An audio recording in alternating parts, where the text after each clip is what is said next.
Selamat pagi teman-teman yang saya hormati Bapak Zulkifli SMSI selaku dosen pengajar di mata kuliah kewirausahaan. Di kesempatan kali ini saya akan presentasikan materi saya tentang etika bisnis dan tanggung jawab sosial dalam bisnis.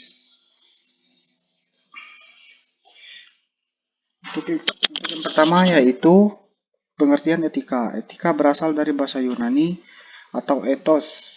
Jamak berarti adat istiadat. Etika berkaitan dengan kehidupan yang baik, baik pada seseorang maupun pada masyarakat.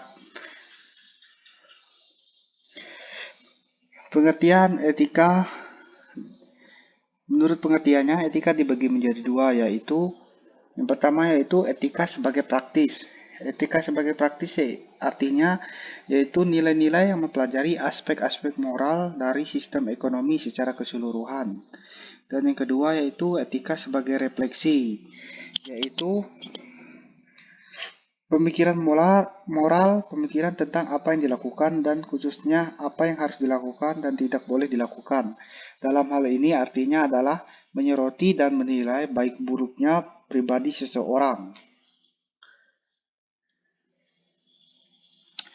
Untuk yang kedua itu, menurut perbedaannya etika dibagi menjadi tiga, yaitu makro, mikro, dan meso. Untuk makro berarti etika bisnis mempelajari aspek-aspek moral dari sistem ekonomi secara keseluruhan. Sedangkan dalam mikro artinya yaitu etika bisnis difokuskan pada hubungan individu dan ekonomi dan bisnis. Dan untuk meso, etika bisnis mempelajari masalah-masalah di bidang organisasi. Pengertian etika bisnis menurut para ahli. Menurut Zimmerer, etika bisnis adalah suatu kode etik perilaku pengusaha berdasarkan nilai-nilai moral dan norma yang dijadikan tuntutan dalam membuat keputusan, dalam membacakan persoalan-persoalan yang dihadapi. Menurut Ronald J. Ebert dan Ricky M. Griffin, etika bisnis adalah istilah yang sering digunakan untuk menunjukkan perilaku etika dari seseorang, manajer atau karyawan, suatu organisasi. Etika bisnis sangatlah penting untuk menahan loyalitas pemilik kepentingan. Yang selanjutnya yaitu faktor yang mempengaruhi etika bisnis. Faktor yang pertama yaitu karakter. Karakter ini sangat mempengaruhi etika seseorang, maupun itu dalam dunia bisnis ataupun organisasi ataupun di kehidupan sehari-hari. Karena karakter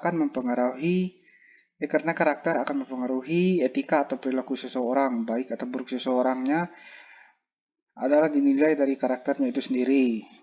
Yang kedua yaitu kurangnya modal dan pengetahuan. Kurangnya modal dan pengetahuan sangat bisa membuat seseorang mempunyai karakter atau etika yang tidak baik. Karena ketika seseorang kurangnya pengetahuan dalam berorganisasi atau beradaptasi dengan lingkungannya, maka karakter seseorang akan menjadi buruk karena dia tidak bisa beradaptasi dengan lingkungan atau organisasinya. Yang ketiga yaitu lemahnya kontrol pihak wewenang.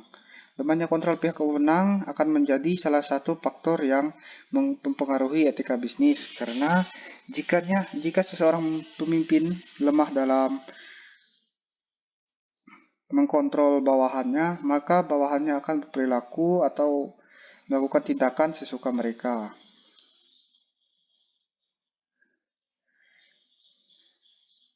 Selanjutnya itu budaya organisasi. Penggunaan istilah budaya organisasi dalam mengacu pada budaya yang berlaku dalam perusahaan. Karena pada umumnya perusahaan itu dalam bentuk organisasi, yaitu kerjasama antara beberapa orang yang membentuk kelompok atau kerjasama sendiri. Yang selanjutnya itu konsep budaya organisasi. Budaya organisasi adalah suatu konsep yang bervariasi.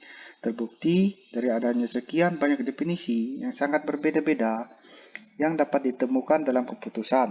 Hal ini disebabkan oleh berbagai pandangan, pendekatan, minat masing-masing yang berkepentingan dari berbagai kalangan akademisi dan praktisi. Selanjutnya itu tanggung jawab sosial dalam bisnis. Tanggung jawab sosial perusahaan Corporate Social Responsibility atau CSR telah menjadi kewajiban hukum untuk dilaksanakan. Pelaksanaan CSR berkaitan dan mendukung pencapaian tujuan pembangunan berkelanjutan atau TPB atau Sustainable Development Goals atau SDGs karena keduanya CSR dan SDGs berdimensi ekonomi, sosial, dan lingkungan. CSR telah mengadopsi konsep Triple Bottom Line atau TBL dengan upaya pencapaian Profit, People, and Planet. Kewirausahaan sosial. Konsep kewirausahaan sosial bertujuan untuk memberikan dampak sebagai berikut. Untuk yang pertama yaitu penciptaan nilai sosial dan ekonomi. Yang kedua yaitu pekerjaan. Yang ketiga yaitu inovasi atau barang baru atau jasa. Yang keempat yaitu modal sosial. Yang kelima yaitu promosi ekuitas. Untuk studi kasus saya mengambil studi kasus pada PT Timah Tbk Pangkal Pinang. Dalam hubungan dalam etika berbisnis dan tanggung jawab sosial dalam bisnis, PT Timah Tbk Pangkal Pinang sangat berkontribusi untuk daerah tempat mereka berusaha. Mereka tidak hanya memandang pada laba atau keuntungan dari usaha mereka sendiri, namun mereka juga membantu masyarakat dalam mengembangkan usaha mereka untuk agar bisa menjalin hubungan yang baik. Maka mereka membantu masyarakat Pangkal Pinang dalam membangun usaha dan juga mereka membantu anak-anak sekolah. Sekian mungkin presentasi dari saya. Jauh dari kurangnya saya ucapkan terima kasih. Semoga bermanfaat. Selamat pagi.